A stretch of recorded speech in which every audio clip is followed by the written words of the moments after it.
Student, मैं आज आप लोगों को class tenth subject social study politics में चैप्टर सेकेंड फेडरलिज्म का 5th वीडियो, इसमें कुछ पार्ट जो है छूट गया था, उसको मैं आज आप लोगों को एक्सप्लेन कर देना चाहता हूँ। तो इसमें क्या है कि थर्ड टायर सिस्टम है इंडिया में, जो कि थर्ड टायर सिस्टम जैसा मैं बताया था आपको कि एक फेडरल कंट्री होता है। तो फेडरल कंट्री में क्या है, सब डिवीज़न किया जाता है, सेंट्रल गवर्नमेंट और स्टेट गवर्नमेंट का सब डिवीज़न किया जाता है। तो इसमें क्या है, जिससे भारत का एग्जांपल दिया कि भारत एक बड़ा देश है, उसको जो विश्व का सबसे बड़ा देश है रसिया से कंपैरिजन करते हैं, तो रसिया के पॉपुलेशन की तुलना में जो भारत का एक राज्य जो है, भारत का एक राज्य जो है उसका पॉपुलेशन रसिया के पॉपुलेशन से ज़्यादा है।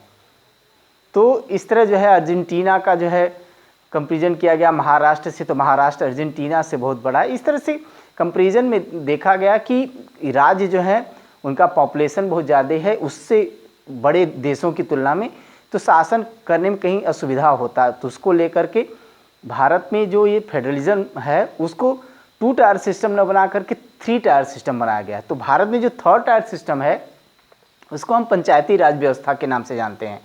तो पंचायती राज सिस्टम जानते हैं, तो पंचायती राज सिस्टम में थर्ड टायर सिस्टम जो है वो 1992 के पहले क्या है, वो कुछ अलग तरीके से था। वो स्टेट गवर्नमेंट के अंडर में जो है वो कार्य करता था और किसी भी तरीके का उसको जो है फ्रीडम नहीं था, और नहीं कंटिन्यू वहाँ रेगुलर, एक तरीके से कहें कि रेगुलर इलेक्शन की भी कोई व्यवस्था नहीं थी, नहीं कोई फंडिंग हुआ करता था, केवल एक नाम मात्र का थर्ड टायर सिस्टम बनाया गया था। लेकिन 1992 में अमेंडमेंट किया गया कॉन्स्टिट्यूशन में, और अमेंडमेंट के बाद जो है कुछ इसमें बदलाव किए गए। तो जो चेंजेस किए गए वो इस तरह से कि जो इलेक्शन था वो एक पीरियड में 5 साल के अंतराल पर कंटिन्यू रेगुलर इलेक्शन होने लगा।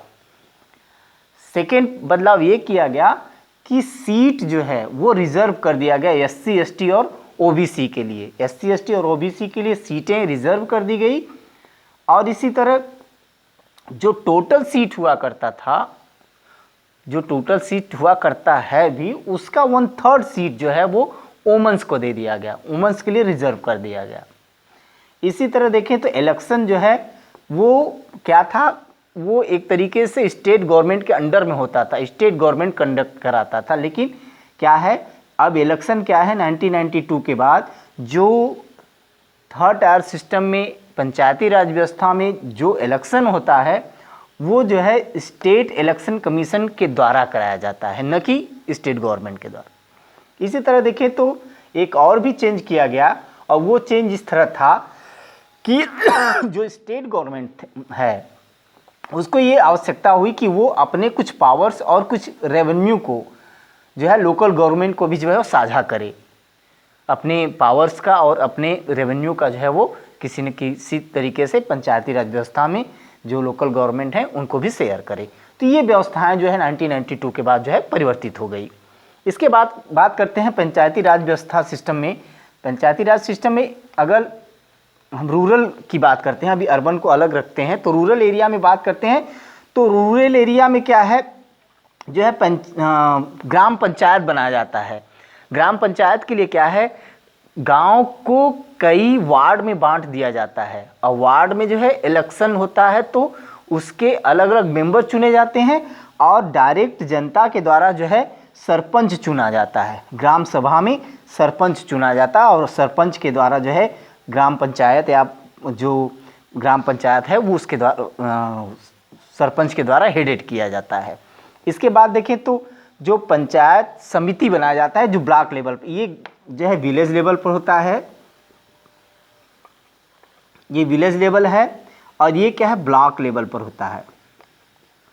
तो ब्लॉक लेवल पर जो पंचायत समिति बनाया जाता है उसमें जो है पंचायत के मेंबर्स जो चुने जाते हैं उनके द्वारा ये समिति बनाया जाता है, और हेडेड क्या किया जाता है BDO के द्वारा, ब्लॉक डेवलपमेंट ऑफिसर।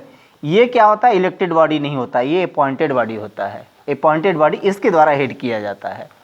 इसके बाद जो है अगर डिस्ट्रिक्ट लेवल पर देखें तो डिस्ट्रिक्ट लेवल पर जिला पंचायत, जिला परिषद है। तो जिला परिषद क्या होता है, किसके द्वारा बनाया जाता है, जो मेंबर्स आप लोकसभा हैं और MLA member of legislative assembly के द्वारा जो है ये पंचायत जिला परिषद बनाया जाता है। जिला परिषद बनाया जाता है और जिला परिषद जो है जिला चेयरपर्सन के द्वारा जो है हेडेड किया जाता है। तो ये तो हो गया जो है रूरल में। उसी में अर्बन में एक अलग से अर्बन में होता है। अर्बन में क्या है कि नगर पालिका बनाया जाता है। एक नगर निगम जो होता है, नगर निगम में कई जो है नगर पालिकाएं बनाई जाती हैं और नगर पालिकाओं के जो है मेंबर्स जो होते हैं उन्हें काउंसिलर कहते हैं। तो अलग अलग नगर पालिका के लिए कई काउंसिलर चुने जाते हैं और काउंसिलर के द्वारा जो है नगर पालिका बनाया जाता है और उस कई नगर पालिकाओं के द्वारा जो है एक तरह से नगर निगम बनाया जाता है और नगर निगम जो है मेयर के द्वारा हेडेड किया जाता है। तो इस तरह आज के वीडियो में स्टूडेंट इतना ही, और इस तरह जो है चैप्टर जो है फेडरलिज्म यहाँ समाप्त होता है। नेक्स्ट डे में आपको इसका जो है क्वेश्चन आंसर या जो भी एक्सरसाइज है उसको प्रोवाइड कराऊंगा। That's all.